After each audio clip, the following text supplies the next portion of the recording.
Nous sommes à Rüsselsheim en Allemagne, chez Opel, le quartier général de la marque Blitz, qui nous a invités pour vous présenter son nouveau Grandland. Et le voici. Alors là, vous allez me dire, mais où est la carrosserie?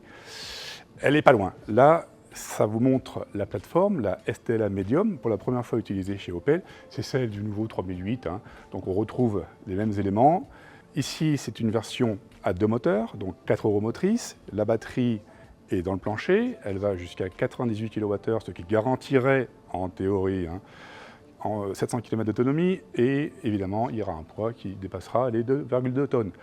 C'est très élevé, mais c'est le prix à payer pour avoir une plateforme multi-énergie, car il y aura aussi une version hybride plug-in capable de 85 km, et une version hybride simple avec le 1,2 litre PureTech bien connu, en 136 chevaux. Mais assez parlé technique, je sais que ça vous ennuie tous, et puis de toute façon les données qu'on a sont parcellaires. On va parler design. Là nous avons le concept expérimental présenté en 2023, et vous allez me dire, mais c'est pas la carrosserie du nouveau Grandland? Eh bien, pratiquement. Venez avec moi, je vous emmène vers le véhicule définitif, quasi définitif, ici, qui effectivement récupère des éléments esthétiques du concept, comme cette face avant vitrée, de belle facture, qui rappellera à certains la Citroën SM, qui elle aussi cachait ses projecteurs derrière une paroi transparente. Ici, elle n'est pas en verre, hein, elle est en plastique. Il y a une lame ici, en plastique aussi, éclairée derrière par des LED, et qui donne une signature visuelle très originale. Et on remarquera que le logo Opel, redessiné, est lui aussi éclairé.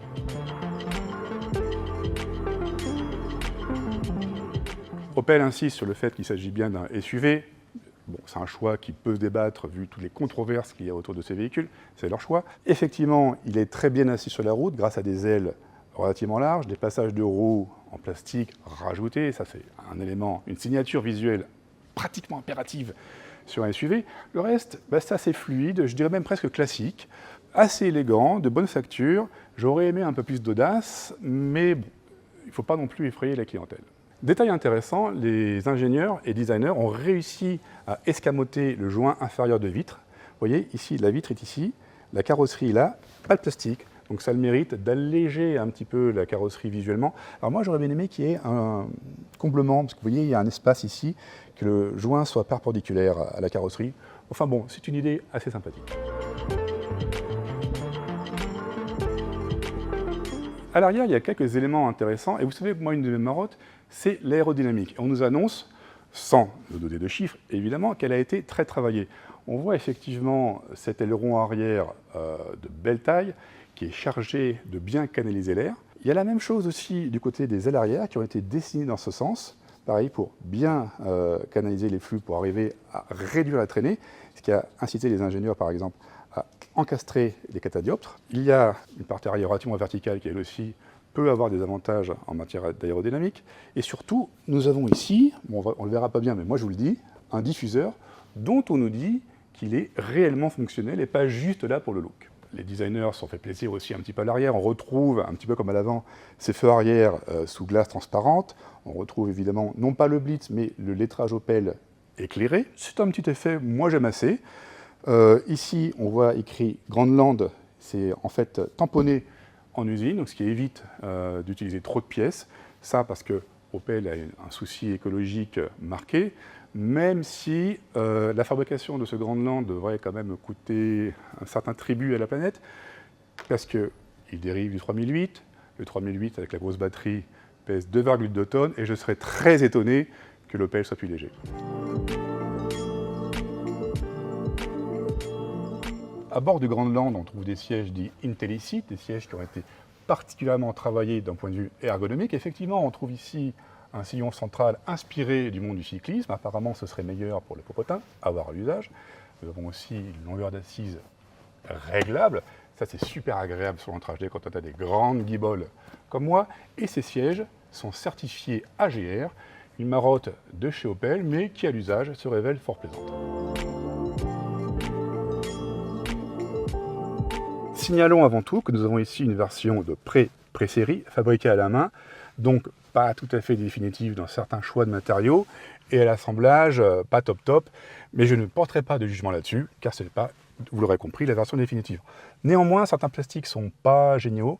Là, il y a une espèce d'imitation carbone, mais c'est dur. Là, il y a du moussé. Il y a pas mal de parements en tissu. En fait, il y en aura de plus en plus, car le tissu présente l'avantage d'être issu de matériaux recyclés. Je me demande s'ils n'ont pas été un petit peu inspirés par Dacia, mais bon, on ne le dira pas fort. En tous les cas, devant soi, on trouve deux grands écrans. Celui-ci, central, 16 pouces de diamètre, en impose, il faut dire, si on aime les écrans, ce qui n'est pas mon cas. Bon, on ne peut pas trop le tester parce que c'est un prototype pratiquement, donc il n'est pas fonctionnel. On apprécie quand même une chose, c'est qu'ils ont gardé des commandes de clim physiques, et ça, franchement, c'est un gros plus, vraiment. Devant soi, un combiné d'instruments à plusieurs affichages, pas fonctionné lui non plus, mais bon, on aura compris pourquoi. Le volant, très design, rappelle le motif visor de l'extérieur de la voiture.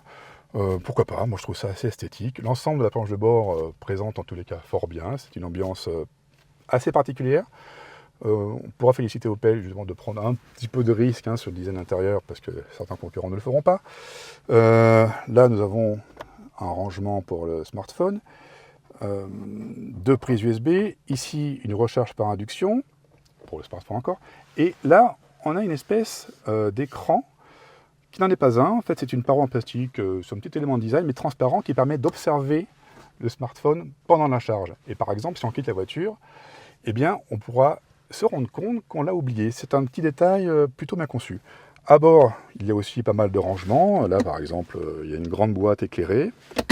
Ici, nous avons un porte-gobelet modulable, pourquoi pas. La boîte à gants, alors ça m'a un petit peu déçu, elle n'est pas très grande. Ça, c'est un défaut. Puis le revêtement intérieur, un petit peu rêche. Donc, c'est pas ce que je préfère. Mais dans l'ensemble, c'est original. Ça présente bien. On attend la version définitive pour porter un jugement réellement étayé sur la finition. Mais en tous les cas, l'ensemble s'avère prometteur. À l'arrière du Grandland, on trouve un espace supérieur à celui de l'ancien modèle. Apparemment, il y aurait 2 cm de plus au niveau des genoux, et ça se voit, effectivement, on est à l'aise, la banquette est vraiment confortable. Il y a de la place aussi en hauteur, alors que nous avons une version équipée d'un taux ouvrant, toujours un petit peu mangeuse d'espace au niveau de la tête. La largeur est convenable. Les matériaux, bon, effectivement, le tissu là est un petit peu rêche, le plastique est un petit peu dur, mais bon, après, il faudrait aussi mettre ça en parallèle avec le prix de vente, que nous ne connaissons pas encore. En changeant de génération, le Grandland prend 20 cm en longueur, c'est beaucoup. Ça se traduit par un espace en hausse à l'arrière, et le coffre suit la même tendance. Il varie de 550 à 1641 litres, de bonne valeur pour la catégorie, même si elles ne sont pas exceptionnelles. Signalons que nous avons un plancher de coffre modulable qui permet d'obtenir une surface de chargement plane, une fois la banquette rabattue, 40, 20, 40. C'est très pratique, c'est fonctionnel. C'est pas exceptionnel, mais je pense que pour la catégorie, c'est quand même bien vu.